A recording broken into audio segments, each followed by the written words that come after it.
I have a client that I regularly discuss topics like alien intervention, psychic readings,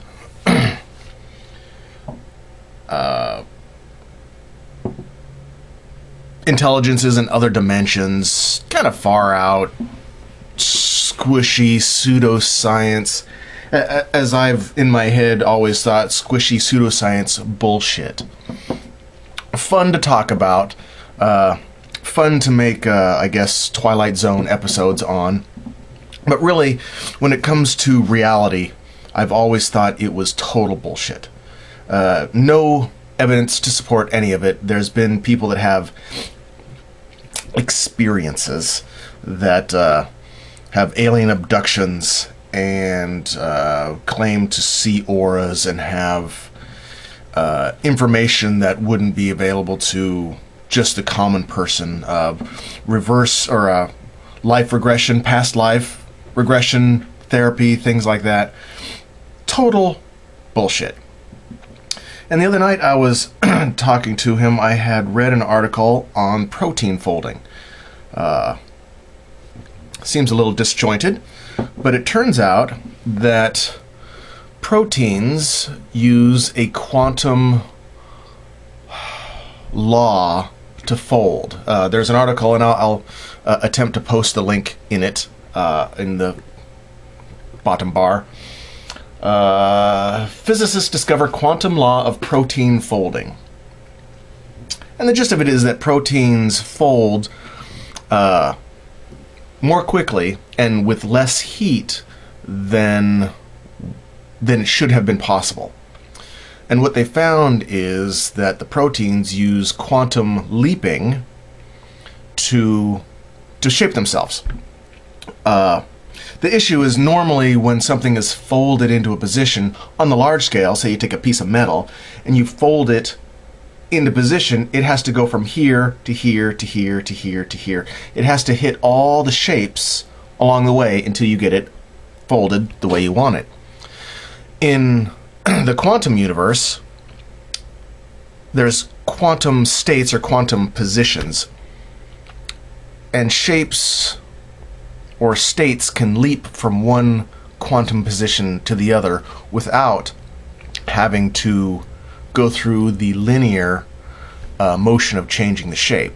So what they found is that proteins, excuse me, that proteins in their folding skip states and jump from the straight position instantly to the folded position. So I was confronted by the fact that the quantum world of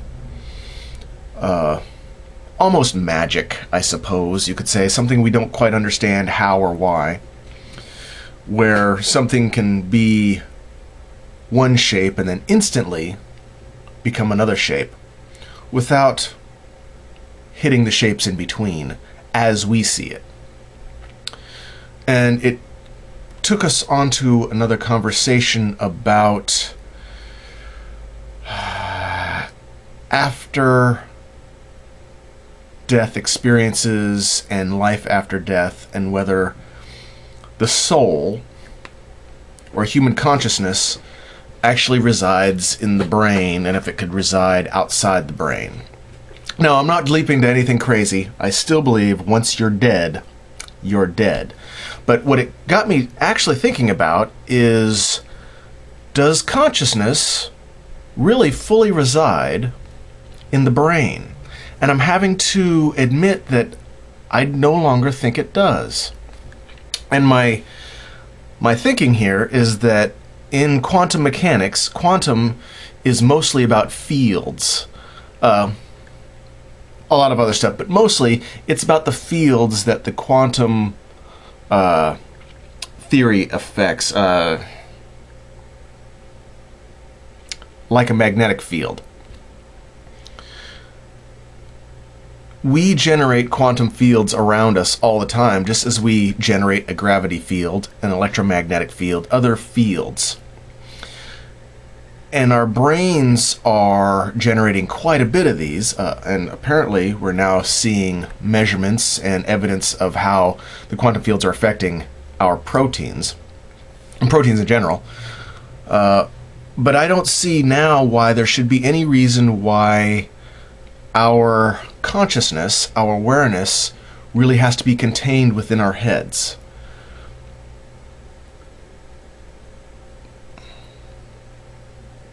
Once your brains are gone or dead, I don't believe you still continue to exist outside the brain. But I do believe that it's possible that our awareness can be generated way outside of our fleshy physical part. Much like an electromagnet, when it's just sitting there and no power is running through it, it's kind of dead, inert. But you put some power to it, and the magnetic field is broadcast far beyond the actual physicality of the magnet.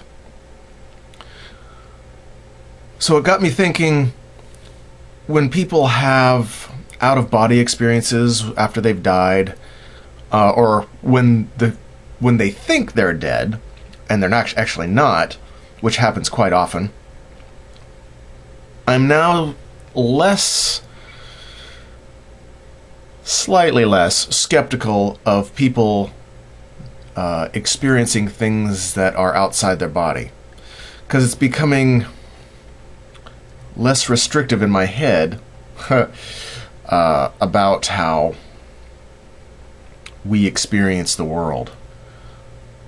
There could be a chance, and I'm giving this, again, a very small possibility, but now that I'm giving it at least a possibility, that we experience things outside of our bodies in ways that we didn't really fully understand before. I'm still not buying psychics